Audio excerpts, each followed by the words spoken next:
تو ہم نے ایک ٹی وی کی تار نکالی, ڈسکنیکٹ کیا, چل رہا تھا ٹی وی بالکل ٹھیک ٹھاک تھا, اور اسے ہم لے گئے ٹی وی کے میکینک کے پاس. تو ہم نے کہا یار پتہ نہیں کیا ہو گیا, خراب ہو گیا, اسے ذرا چیک کریں. اس نے بہت تھوڑی دیر اس کو چیک ویک کرنے کے بعد کہا کہ اس کی آئی سی اڑ گئی ہے اور اس پہ 13,000 روپے لگیں گے. حالانکہ وہ میکینک ہے, وہ ظاہر جانتا تھا کہ صرف ایک تار ڈسکنیکٹ ہوا ہے. اسی طرح فریج کا ہم نے ایک تار ڈسکنیکٹ کیا, فریج والے کے پاس لے گئے, فریج والے کو کہا یار دیکھو یہ تو چلتے چلتے بند ہو گیا.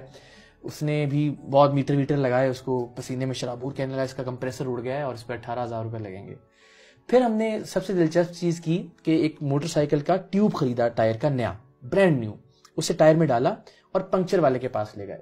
تو ہمارا جو بندہ تھا, جو رپورٹر تھا, جو خفیہ کیمرے سے ریکارڈنگ کر رہا تھا, اس نے کہا یار میں پانی پی کے آتا ہوں, ذرا دیکھنا اس کے پنکچر. تو جب وہ واپس آیا اس نے کہا جی اس میں 2 پنکچر تھے, میں نے لگا دیے 20 روپے, جو بھی اس نے پیسے لیے اپنے. تو جب میں اس بندے کے پاس گیا واپس, پنکچر والے کے پاس, سب کے پاس گیا, میں پنکچر والے سے پوچھا, میں نے کہا اللہ کے بندے تم نے نئی ٹیوب تھی, پچھلی دکان سے خریدی ہے, یہ اس کی رسید ہے, اور اس لیے کہ بندہ سر پہ نہیں کھڑا تھا تم نے کہہ دیا اس میں 2 پنکچر تھے اور پیسے بھی لے لیے اس کے. تو کہنا ہنسنے لگ گیا, کہتا ہے سر میں 4 بھی تو نکال سکتا تھا نا, شکر کرے میں نے صرف 2 ہی نکالے ہیں پنکچر اس میں سے. تو مجھے یہ لگتا ہے کہ جس کو جتنی کرپشن کا موقع مل رہا ہے, اب دیکھیں نا یہ پنکچر والا جو آج 20 روپے کی کرپشن کر رہا ہے, اگر یہ کل حکمران بن جائے گا تو کیا یہ 20 ارب کی کرپشن نہیں کرے گا؟ ہم شور کرے گا, اس لیے کہ اس کو موقع ہی 20 روپے کا کرپشن کرنے کا مل رہا ہے. جو ٹی وی والا 13,000 روپے کی کرپشن کر رہا ہے, وہ 13,000 ارب کی کرپشن کرے گا.